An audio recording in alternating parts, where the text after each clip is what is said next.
কেউ বলেছ হাসিটা ভীষণ সুন্দর, কেউ আবার বলেছ বাংলাদেশের নায়িকা অথৈয়ের মতো লাগছে নাকি তাকে। তো শুরু করছি নতুন একটা ব্লগ। হ্যালো এভরিওয়ান, আমি মেকআপ আর্টিস্ট রেশমা।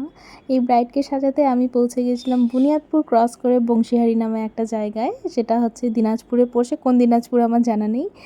আর বুকিংটা খুবই সাডেন হয়, খুবই সাডেন। মানে হচ্ছে ওর 5 তারিখে এটা আমার কাজ ছিল, 4 তারিখে ঠিক সন্ধে প্রায় 6টা 7টা নাগাদ আর কি বুকিংটা হয়।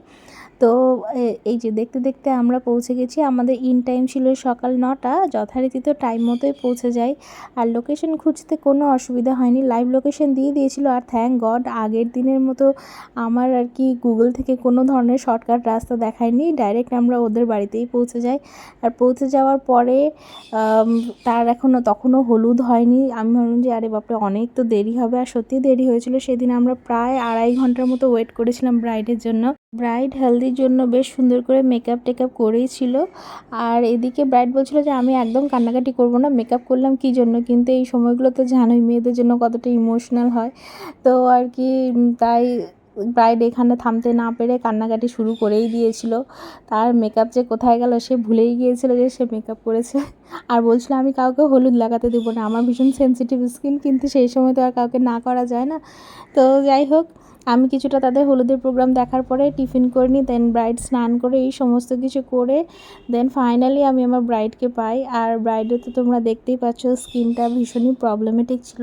ওর অ্যাকচুয়ালি অ্যাকনি প্রন স্কিন আর পিম্পল হয়েছিল। এবার পিম্পলের থেকে বড় কথা যেটা আমি ওর স্কিনে বুঝতে পারি, যে ওর পিম্পল হয়ে অনেক জায়গায় পিম্পল ওর ভালো হয়ে গিয়েছিলো। এবার ভালো হয়ে যেই জায়গাগুলোতে হয়ে গেছিলো একটা ব্ল্যাক কালারের স্পট, বাট পিগমেন্টেশনটা কোনো ইস্যু না, কিন্তু সেই জায়গাকার পোর্সগুলো ওর যেন বন্ধ বন্ধ হয়ে গিয়েছিলো। মানে একটা প্লাস্টিক ধরনের লেয়ার চলে এসেছিলো স্কিনের উপরে।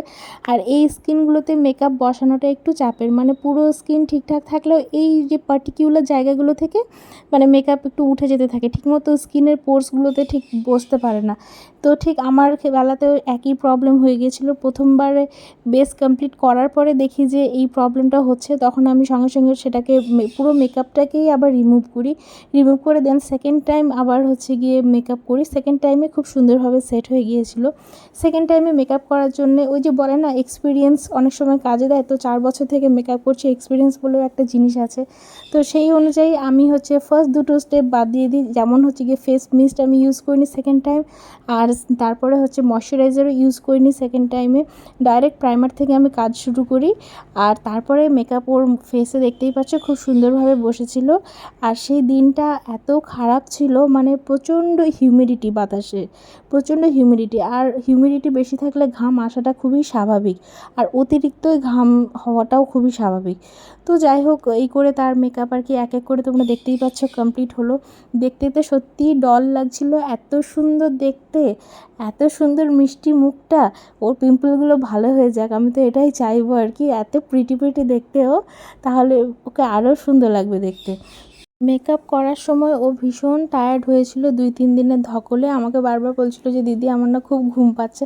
আমি ওকে বলি তুমি রেস্ট নিয়ে নাও, কিন্তু ওই চোখ বন্ধ করে তো আর থাকা যায় না।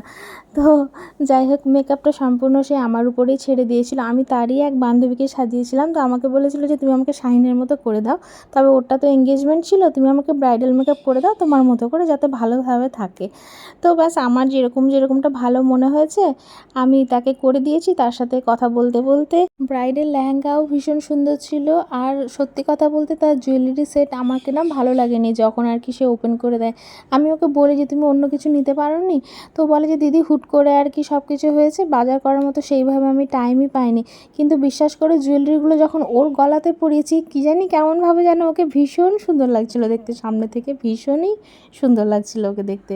এরপরে তোমরা পুরো লেহেঙ্গাটাও দেখতে পাবে, এক এক করে সাজ আর কি কমপ্লিট হয়। সে প্রথমে নাকেরটা পরতে চাইছিল না, তো বলল যে আমারও ভালো লাগে না, আর আমার হাজব্যান্ডেরও পছন্দ না নাকের পরাটা। তো কিন্তু যখন নাকে ধরে দেখি তখন ভালো লাগছিল। আমি তাই বললাম যে একদিনই তো বিয়েটা হবে, তুমি তো আর পরে পরবে না, পরে নাও আজকে। আর নাকেরই তো, যদি মনে হয় পরে অসুবিধা হচ্ছে বা কিছু, তাহলে তুমি খুলে নেবে। তো এরপরে আর কি আমি কিছু শর্ট নিই। আমি সত্যি কথা বলতে ওর বেশি ভিডিও ক্লিপ আমি নিতেই পারিনি আর কি, যে মানে আফটার মেকআপ ফটোগ্রাফার দাদারা চলে এসেছিলো। এরপর তাই আমি ডিসাইড করেছি এরপর থেকে ফটোগ্রাফারকে ঢুকতে দেবো না, যতক্ষণ না আমার ভিডিও টিডিও সব নেওয়া হচ্ছে। হচ্ছে। তো ভিডিও নেওয়ার পরে দেন ফটোগ্রাফারদের ডাকবো, কারণ একবার ফটোগ্রাফার ঢুকলে আমি আর নেওয়ারই সুযোগ পাই না। এবার দিয়ে 2বার হলো। তো এই হলো ব্রাইডের ফাইনাল একটা লুক। তোমাদের কেমন লাগলো ভ্লগটা অবশ্যই জানাবে। এরপরে আমরা বাড়ি ফিরে আসি, প্রায় 4টা বেজে গেছিলো বাড়ি পৌঁছাতে।